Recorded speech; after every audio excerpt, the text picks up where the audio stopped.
Hi, I'm Jenny Brocky. Tonight on Insight, inside violent families and how to change them.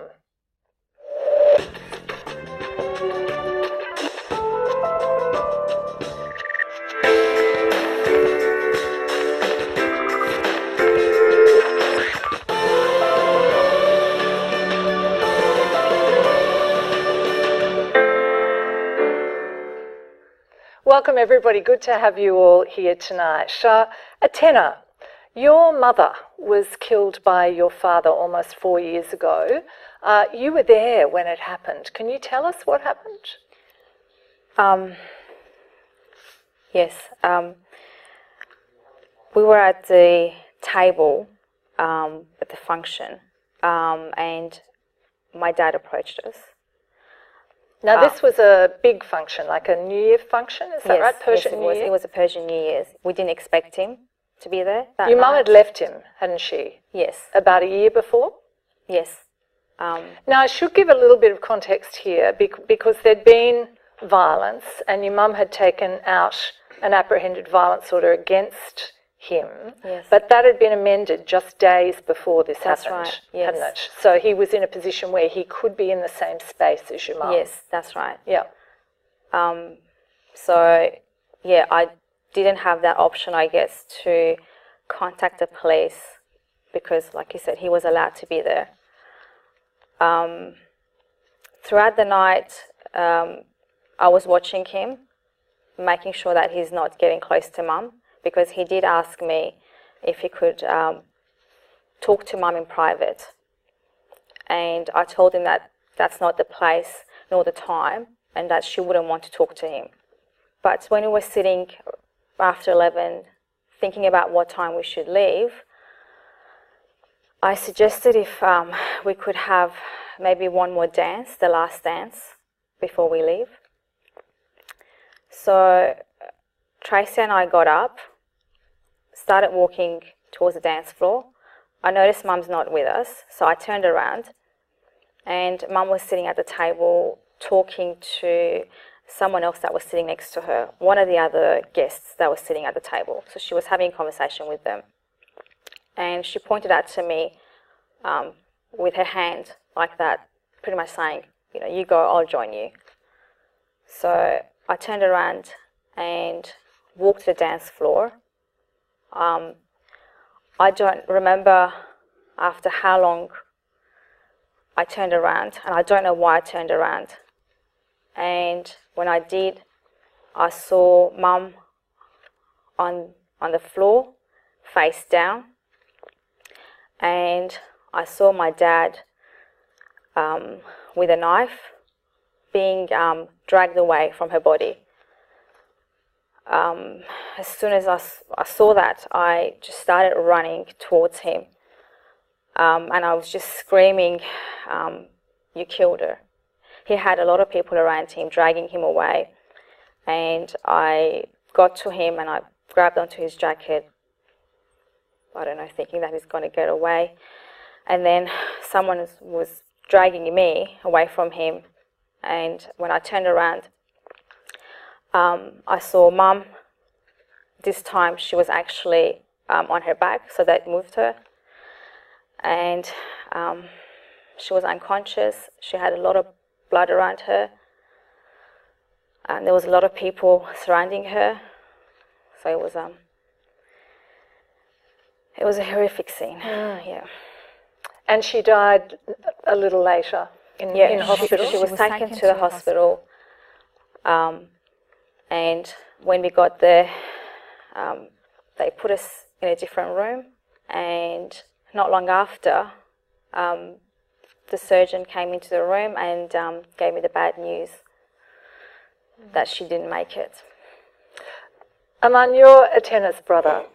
What was it like for both of you growing up in the household with your father? How much violence had there been in the build-up to this?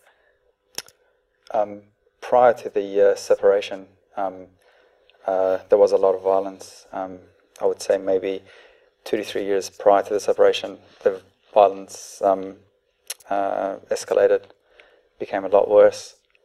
And obviously with the continued threats, and all the abuse, that's when we all decided to draw the line and leave. Do you remember when that violence started as children? Was it always with you? Yeah, Yeah. always. Always. So as far as I remember, there was always, some sort of violence in the house. It's just something we was grow normal. up with. Yeah. What sort of things would happen in the house? Arguments, depending on what they're arguing about. It might be a couple of slaps. It might be he might take his belt and whip my mum, or a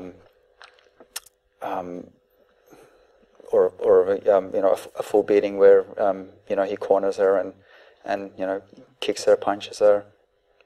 Was he violent to you as well? Towards all the children, yes. Yeah. And what sort of things would trigger that violence? If there was a disagreement, with him, so... Well, that was the normal environment that we grew up in, so, yeah. Aluta, we can't identify you for legal reasons.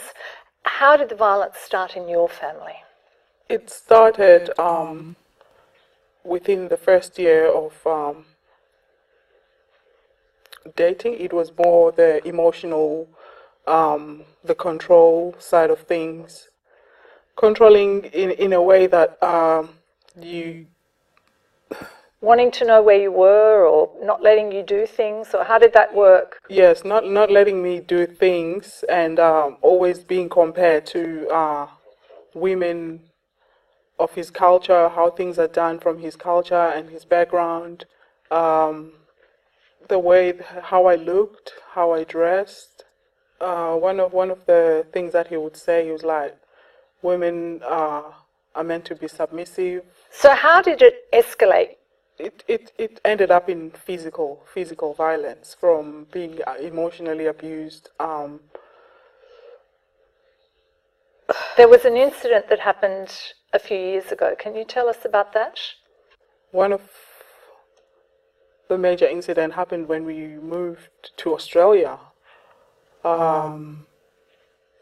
Police were involved. Now, he'd been to the police, hadn't he, and said he was scared of what it Yes. might do to you. Yes. And then they came to your house. Yes. Police escorted him to the house. He was smelling of alcohol. He was driving his own car. And police asked if it was okay if he spent the night. Did I feel safe? And what did you say? Did you feel safe? I didn't feel safe, but at the same time, I felt like I had no choice. Police left. Why did you feel like you had no choice? Because of all the control of. It's a strange country, new country. You don't know anyone, and at the time I didn't know of any other services that were available for maybe to sort of seek help. Okay, so what happened that night? As soon as the police left, it started being an argument, escalated, and it ended up being physical, where he choked me and pinned me against the wall. So I removed his hands around my neck, and then ended up, my nails were on his hands, and the neighbors must have rang the police. The police came around, and because he had scratches on his hands, never mind that I had bruises around my neck and everything, and he was trying to do all these things to me, they ended up putting an order against both of us, and ended up going to court. You stayed with him for a while after that. Yes. Why did you stay, do you think? I didn't know what the next step to take. If I do that, what's going to happen to myself, what's going to happen to my children. Gary, Yeah. you're here tonight with your wife of 30 years, Muriel. You were violent towards her. What sort of things would you do? Did you hit her? Yeah, a few times, yeah. And why did you think it was okay to hit her, do you think? I don't know, it was just the alcohol and, just at the time, I know it wasn't good to do at the time, but, it was just, it was just there. The violence was there, you know. Muriel, what was that like for you? It was hard, but yeah, I don't know. I think it was just the fact that growing up through our lives, I know there was a lot of alcohol and violence around my family as I was growing up, and yeah, it sort of seemed like that it was a normal thing. It was just routine as you're growing up. A normal way to react to conflict? Yeah, we used to see a lot of violence, and as we grew up, it just seemed to be everywhere all the time. So yeah, I sort of grew up, yeah, thinking that was the normal way of life. Did you ever try to leave? A couple of times I did leave our house to get away from him, but it was either to other family members or maybe to a woman's refuge. Yeah, but yeah, because we were only young when we got together, and yeah, I was always with him and he was always with me. It just wasn't right that we were apart. Mm. Did you ever hit him? In self-defence, I did. We sort of used to have a fight every now and then, but yeah, sometimes it was controlled, like we'd have an argument and it wouldn't break out into a fight, but yeah, sometimes it did, and yeah, I used to hit back, I won't lie. Mm. And verbal abuse as well between the two of you? Was there a lot of verbal abuse? Yep. Yeah. And how serious would it get in terms of physical safety? Not, I wouldn't, you know, like really armour and that. I knew my limits, you know. If it got out of hand, we sort of, one of us or someone who was around would ring the police, and then, yeah, the situation would be like, take one of us away and place us somewhere else or get us out of the situation, and then a few days later, after it calmed down, we sort of came back together and sat down and had a talk, and we decided that, you know, once we had the children, that it had to stop, because we didn't want our children growing up in the same environment that we did. Does it still happen sometimes? No. No. It's really good now. Mm. The issue too is that when you label a woman perpetrating violence, there's not enough research as to why that woman is perpetrating violence in the first place. And I can certainly speak on possibly my own experience, having grown up with a mother who copped it. And then during many years, one could certainly say that she perpetrated violence, but it was her survival. This was her survival. My mother survived. And I'm sure there are many other women out there who are survivors. Okay. Harry, you want your face and your voice to be disguised tonight. Why? Tell us why. The actions that I did to my wife are unforgiving. What sort of things did you do? I would belittle my partner. I would call her names. I would mock her. I would push her around, not physically. There have been a couple of occasions where it has been physical, but certainly I had a bad habit of pointing the finger at her, and by doing so, I would always push her into a corner. You said that you thought that yelling would fix things, that you were very angry and you thought that by yelling. Why did you think that would fix things? It was a default for me. I would go to yelling, and I thought by yelling at my partner, it will shut her down, and I'll have the last say. And as the man, I thought I had to have the last say. And how intimidating would you be to her?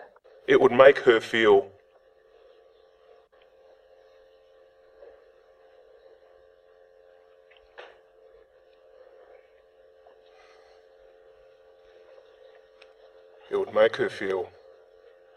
to a point where she goes,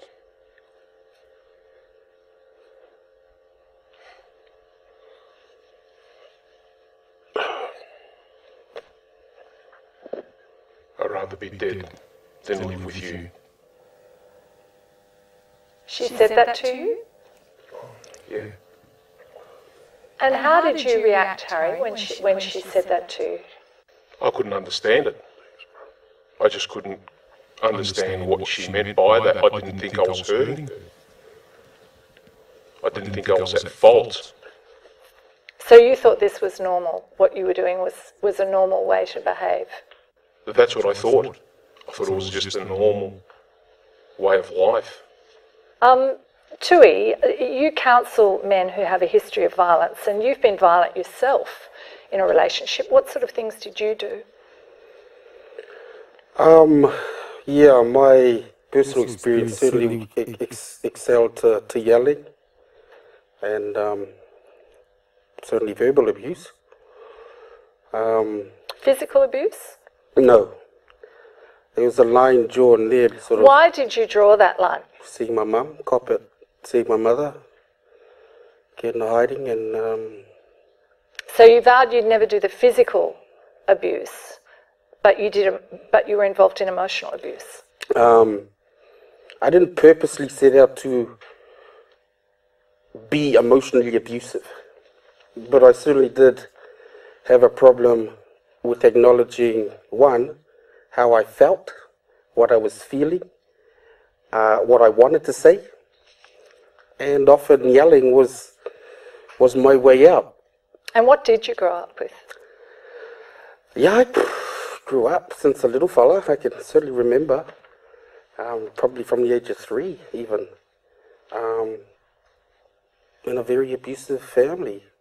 And was that violence constant? Yeah, it's all very nice to call it violence. It was just a way of living. I guess from my own background, the dad is the head of the family, very churchy, very submissive, superior, inferior.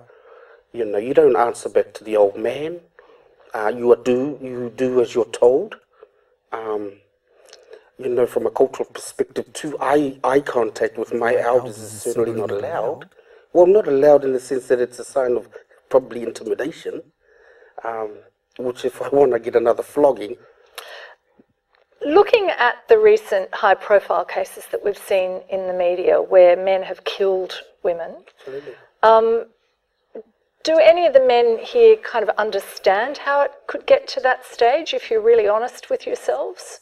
How that rage could lead people there? Can you understand that, Tui? I could say so, absolutely. Absolutely. And the difference is, the fact is that you have a choice. There is a choice involved. But I can certainly understand that rage, that anger, that emotion. And why is it in such epidemic proportions, that kind of rage and anger and the violence that we're seeing, that we're hearing about in families at the moment? Why do you think that is? I guess, I mean, I have my own story, and I have a strong connection to a cultural upbringing, which was pretty harsh and rough. But I also think too that the society in general, you know, it's a tough love, toughen up type of attitude. You know, boys don't cry. Boys are tough. You know, suck it up. You know, we're taught early on that's how men live. That's how boys should be. I was never ever taught to handle emotions and to handle or to talk about my feelings. He basically told me that if he was to kill me, he will do it in such a way that no one will know, and no one can find out.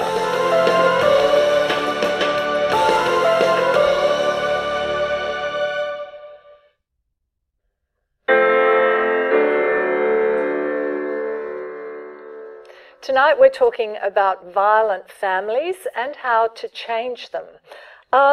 Aman, your father wrote you and your sister a letter from prison after he'd been jailed for killing your mother. I'd like you to read out a section of that letter for us. Could you do that? Think wisely. She was your mother, but I am your father.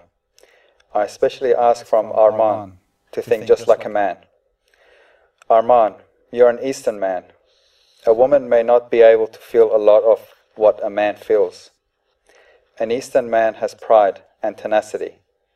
He needs to see the facts and judge in a masculine and fair manner. It is true we live in Australia, but we should respect our culture, traditions, customs, and values. What do you think your father was trying to say to you there?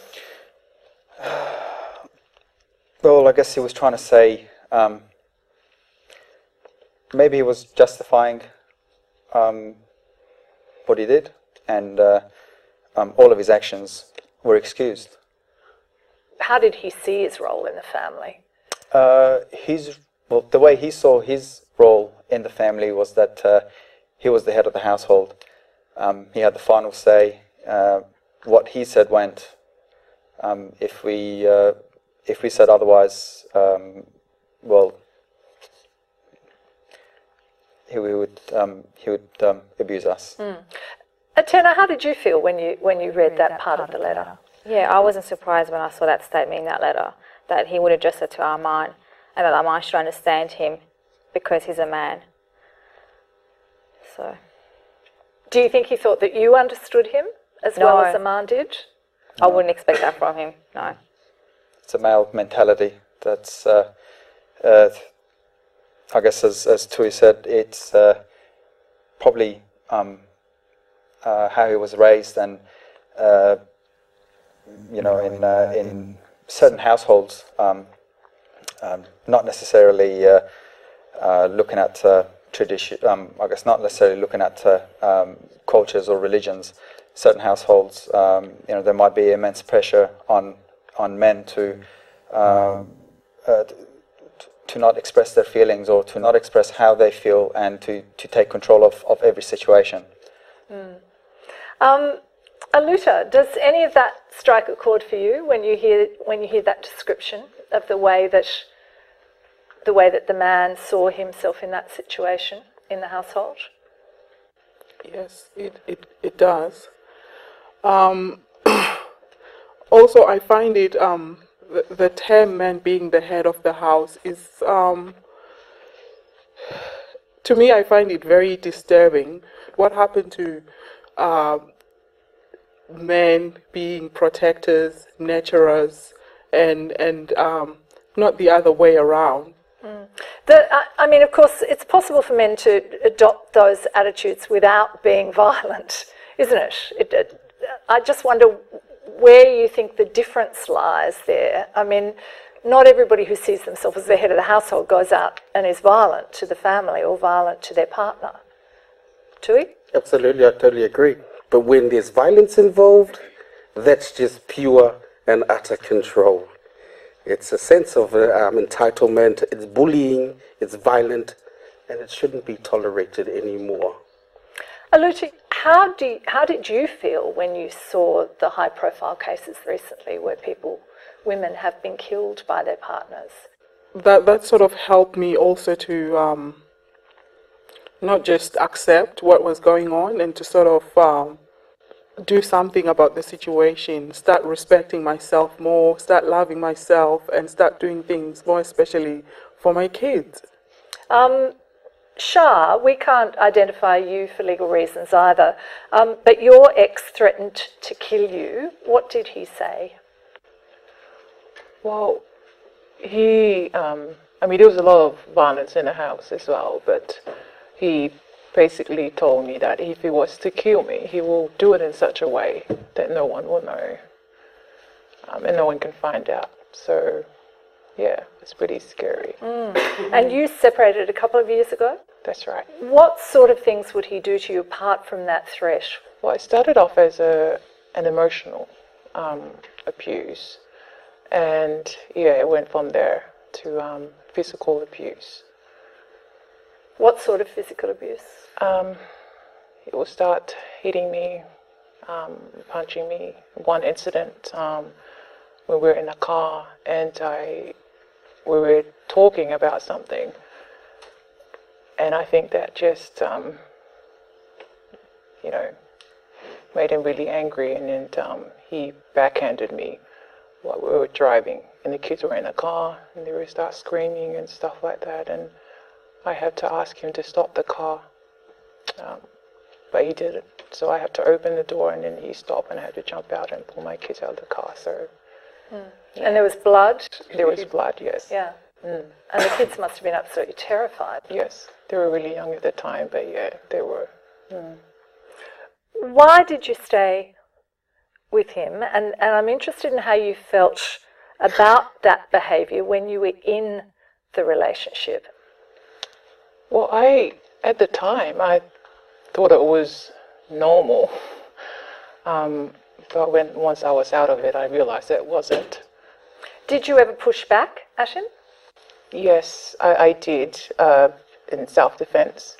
In the beginning, I never used to fight back. I just, put a wall up and stuff and kind of keep to myself. But then once I had my children, I started to fight back. And that made him even more angry? That made him even more angry, yes. Rod, do any of these stories sound familiar to you, particularly this idea of the male role in the house? Oh, definitely, in the household? yes. Tell us how.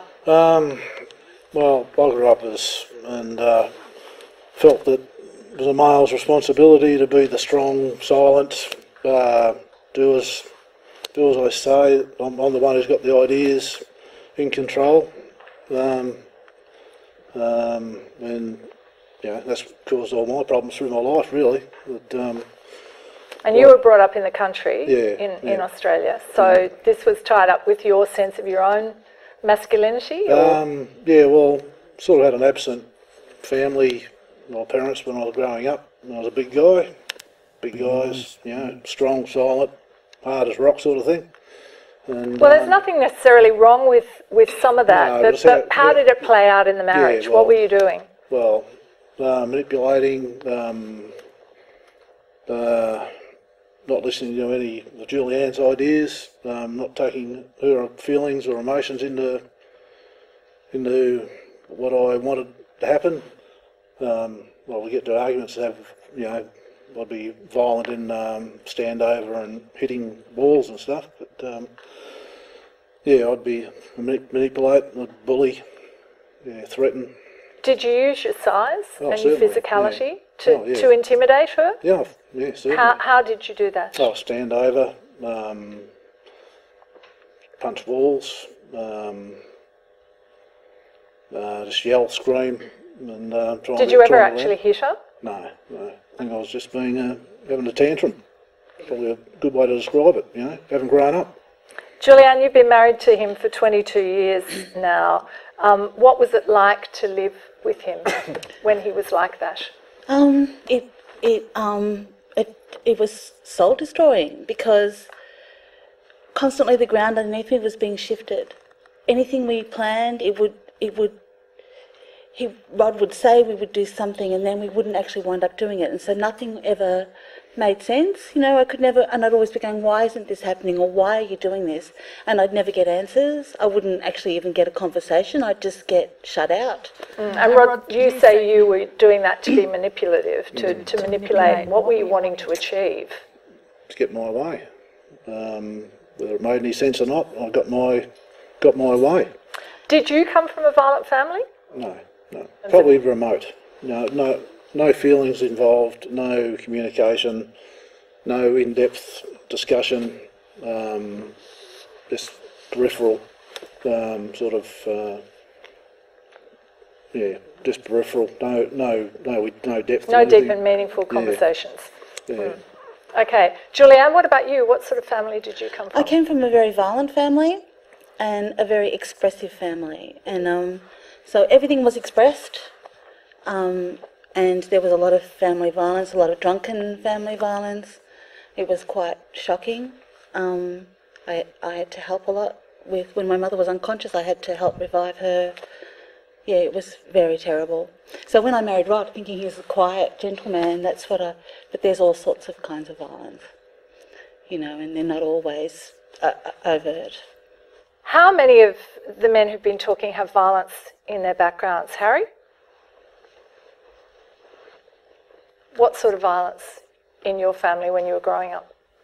And as a young age, I was always told by my father that I was a mistake, that I ruined his life, and he blamed my mum for giving birth to me.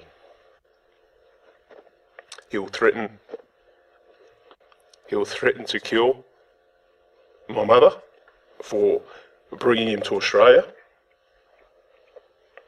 And as a child, all I remember him is grabbing her by the hair, pulling her down the hallway into the backyard with one hand and the other hand with a bat, threatened to kill her.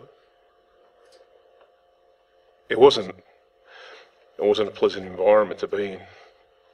And when she would say, well, she wouldn't even have the courage to even talk, because if she did, she'll be abused.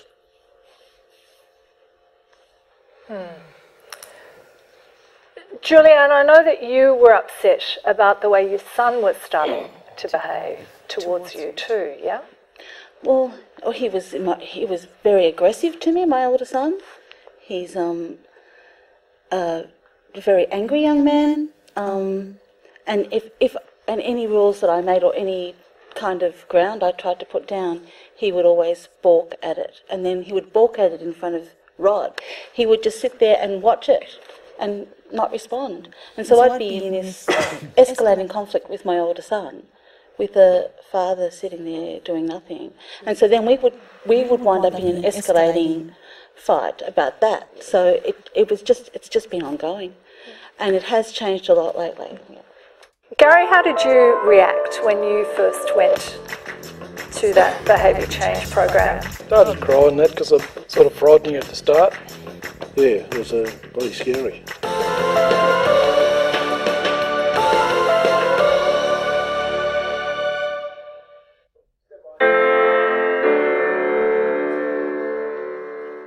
Tonight we're talking about violent families and how to change them. Aman and Atena, I just wonder how you felt listening to some of these stories, and particularly these men talking about how they've been violent. What's it like for you hearing those stories? From my point of view, it's great to see people coming out with their stories. I would have never imagined my father coming out and talking about his upbringing, what we did in the household, where he went wrong, because our household wasn't run like that. He was never wrong. Yeah, he would never confess to his actions. No, he wouldn't admit it. Probably because he wouldn't see it as wrong. Mm-hmm. He would just think, that's how a man, should be towards Mm-hmm. women. And how was he seen in the broader community, do you think? I mean, you tell the story of what it was like inside the family, but how was he viewed in the broader community here? He was very well respected, Mm-hmm. Well known amongst the community. A pillar of the community. He was heavily involved and Mm-hmm. helped a lot of people, so he was well known for a lot of his work, and he did do a lot of good work within the community. Mm-hmm. When you see someone put so much effort and energy into building up a community, you wouldn't think that he would be abusive or violent. You wouldn't see him. You wouldn't see him as that type of person. Was it hidden, or did some people just turn the other way? No, it was hidden. Mm-hmm. Yep. So he was different in the community. Like he wouldn't speak to them the way he would speak to us at home. So it was a big shock to a lot of people. Did either of you feel that you could raise what was happening, the violence that was happening in your household, outside the family? No. No, only very, very close relatives knew. Did they know how severe it was? Yeah. In the lead up to what happened? Yeah, they knew what was going on. Yeah. Yep. And how do you feel now about that silence that existed around this for the whole of your lives, you know, the fact that it wasn't something that your mother obviously didn't feel that she could go out and tell people what was going on. How do you feel about that now? It is something that I guess people don't want to talk about, you know. Even if they're aware of, you know, such behaviours happening at home, your friends might be aware of it, but, you know, I guess their attitude would be like, you know, none of my business. I don't want to have anything to do with it. I don't want to know. I don't want to get involved. Matter. Yeah, I don't want to get involved. I don't even want to help, you know. And can I just say, women don't talk about it because they're taught to feel ashamed of it. You know, even women who get beaten up believe that other women who get beaten up deserve it. You know, so my mother said one day when my cousin came around, and she had a black eye and she was only 17, it was her first boyfriend, and I said to my mother, you've got to tell her what she's in for, you've got to tell her not to stay with this boy. And my mother said, oh, she's probably not doing the housework properly or something. And I was gobsmacked. And Alucia, your ex's sister was staying with you both while this abuse was happening. Did she ever do anything? Did she ever intervene? No, she never intervened. She would just turn a blind eye as if it didn't happen. Did you ever feel you could tell anybody what was going on at home? No. No, because I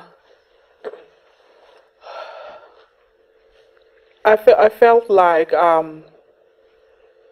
would have been a loser, not being in total control of my family, of my. It was an embarrassment to sort of just open up about what was going on. You're not keeping quiet now. No. Shah, did your ex's family ever get involved, or did they know what was going on? They knew what was going on. I mean, he has always been a violent boy ever since he was young, a teenager. He had a previous partner to that as well, and it was the same thing, domestic violence, and the same thing with me. So when I talked to them about it, their response was, you know, he's a good man. He's trying to do good things for the family, and they totally turn a blind eye to it. So I can relate to what Alucia is saying. Atena, there's another part of that letter that your father wrote to you and Aman from prison. I'd like you to read that section out to us as well. Okay. When you know someone's trying to destroy you in any possible way, you would defend yourself, and sometimes this defense results in the destruction of the opposing party. This sense of self-defense is inborn and is legitimate for the survival of beings. And then later there's another bit that he said. I am really sorry about what happened. I think I am also a victim of what happened. Why do you think he thinks he's a victim? Because he's a man. I shouldn't even say he's a man, I'm sorry. He's a person that can't take responsibility for his own actions. He's always blaming others when he loses control. I guess he's probably trying to justify what he did. I think he's probably upset because he's in jail. That's it. Sorry, go on. What did you say? I just said I think he's upset because he feels that he lost because he's in jail. Yes. It seems like that. He's not sorry for what he did. Yeah, he hasn't actually said that in that letter. No. He says, I'm sorry for what happened. So to me, that sounds like he's saying he's sorry for getting caught, but he's not sorry for his actions. The fact that he's saying he's a victim. Someone wanted to say something here. I just wanted to actually just ask, man, how did you feel? I mean, I don't know if it's too personal to ask you that. When you actually got that letter from him, how did you feel? Were you angry yourselves? It's mixed emotions. It's undescribable because at the end of the day, he is our father. Yeah. You know, he's not just some stranger. Because if it was just some stranger, you could just feel hate and nothing but hate. Yeah. But when this man is your father, he's the one that's raised you. it's mixed emotions. You do feel, I don't know. Well, there's some connection there. So yeah, you know, we did have good memories, and we did have normal family moments where, you know, we were, even for a short period of time, we might have been a loving family. I guess it's just sad that he doesn't see how much, what he's done, how much he's hurt us. You know, the damage that he's done to this family, and to us, and to himself. Heath, you work with violent men. How typical is this story? I mean, the most vulnerable stage for a woman who's in a violent relationship is when she's actually wanting to leave that relationship. And in that period post, that's the highest potential for lethality. And that's what had happened with your mum, yeah? She left the relationship. Yes. I'd like to just go back to the section of that letter where your father referred to himself as a victim. And I wonder whether that strikes a chord with any of the men here. Rod, did you ever think of yourself as a victim? Well, certainly. I think all of us who would have been perpetrators of any sort of domestic violence have afterwards have seen ourselves as being the victims. Oh, I'm so sorry, and oh, I didn't know what I was doing. So what was the turning point for you? What changed in you? I was losing my family. I was at the point where Julianne was going to leave, or I was going to leave. Children were gone. Yeah, would have been gone too. And I found I had to do something to the people I espoused to care about. I had to do something to keep them. Julianne, you thought there was a slightly different turning point. It was my neighbour, because this is how I see it anyway. Because Rod was having one of those times when he was punching everything. He was right in my face, screaming at me. It sounded like I was being killed in the house, and it was a very devastating experience. But my neighbour came around a couple of days later, and she said, "I'm really, really sorry I didn't come and help you that day." And I said, "Oh, well, I didn't say anything. I think I was shocked." And she said, "I thought you were being killed, and I wanted to come and help you, but I was too scared to come and help you." And so I told Rod that when he came home from work, and I think that shocked you. I think that shocked you into realising that it was much worse than you thought it was. That's how I see it. How did you get past that point to stay well, together? because I have a friend who is a worker with a men's helpline, a men's referral service, and he gave me the numbers for that service, and I gave them to Rod, and he actually went off and got help. Yeah. He started doing all the counselling, first of all individual counselling, and then in a men's group. How did you feel in your first session with a group? Very, very nervous, quite scared. I think there was about 12 in the group, and what were you scared of? Showing myself, explaining who I was. I went in there with the idea that no matter what happens, I'm going to be honest, and I'm going to say what's going on for me. And that was the scariest moment, one of the scariest moments of my life. And when I first started opening my mouth and started to talk, things started to come out, and I just my body started to relax. It started to feel like I was in touch with things. And it was just the start of a process which is still ongoing, never stop, I don't think. But yeah, it was bloody scary. Harry, what was the turning point for you? Becoming a father to a daughter. And just the memories of raised in that violent environment, I vowed that I wouldn't turn out to be like my father. And I needed to seek help. But I found it so hard to find help. I felt like I was just going round in circles, trying to seek help to deal with my anger. Your wife said something to you about your daughter too, didn't she? What did she say? Words are sometimes sharper than a sword. And what she said to me was, how would you like it if your daughter was to go out with a bloke like you? And that really scared me.